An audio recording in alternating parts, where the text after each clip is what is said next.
வணக்கம். நீங்கள் பார்க்குறது அக்கினி தீர்த்தம். இது பாதாளத்துக்குள்ளேருந்து வருது. மழை பெஞ்சா கொஞ்சம் அதிகமாக வரும். மற்ற நேரம் பார்த்தீங்கன்னா கம்மியாக தான் இருக்கும். இப்போ மழை பெய்யலை.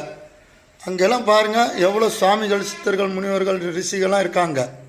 தண்ணி அந்த காலத்துலேருந்து இந்த காலம் வரைக்கும் தண்ணிகள் எப்படி சொல்கிறதுன்னா, இந்த தண்ணி உலகமே அழிஞ்சாலும் சொல்கிற மாதிரி இந்த தண்ணி அழியாது, வந்துக்கிட்டே இருக்குது.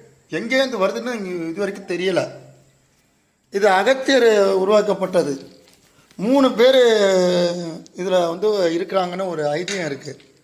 முருகப்பெருமான், அகத்திய பெருமான், மாணிக்கவாசர். அக்கினி வம்சத்தில் பிறந்தவங்க. இந்த இடத்துல அக்கினி தீர்த்தமாக ஆழ்வார்குறிச்சியில் இருக்குது. அக்கினி தீர்த்த கரை இந்த ஊருக்கு பேர் ஆழ்வார்குறிச்சி. இது அகத்தியர்னால உருவாக்கப்பட்டது. தண்ணி மோட்ரு போட்ட மாதிரி ஓடும். பாருங்க, போகுது, வெளியில் போகுது. ஆனால் தண்ணி எங்கேருந்து வருதுன்னு இது வரைக்கும் ஆராய்ச்சி பண்ணி பார்த்ததுலேருந்து கண்டுபிடிக்க முடியல. அந்த அளவுக்கு ஒரே ஒரு இடத்துல மட்டும்தான், அந்த நடு சென்டரில் அந்த தெய்வங்க இருக்கிற இடத்துல, அந்த இடத்துல மட்டும்தான் வந்துக்கிட்டு இருக்கு. அந்த ஒயிட்டாக இருக்க இடத்துல இங்கே தான் நம்ம அகசியர் இருக்கார். அகசியர் இங்கே இருக்கிறாரு பாருங்க. அகசியர் இருக்கிற இடம். அகசியர் தண்ணிக்கு நேராக இருக்கார். இது வழியாக ஃபுல்லாகிடுச்சுன்னா இது வழியாக வந்துடும்.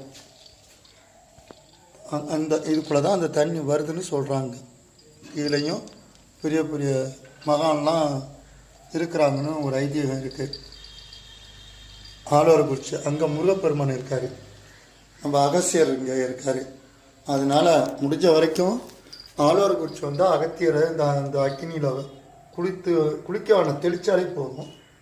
குளிக்க விட மாட்டாங்க. தெளித்தா போதும், நம்ம பாவங்கள் தீரும். நல்லது.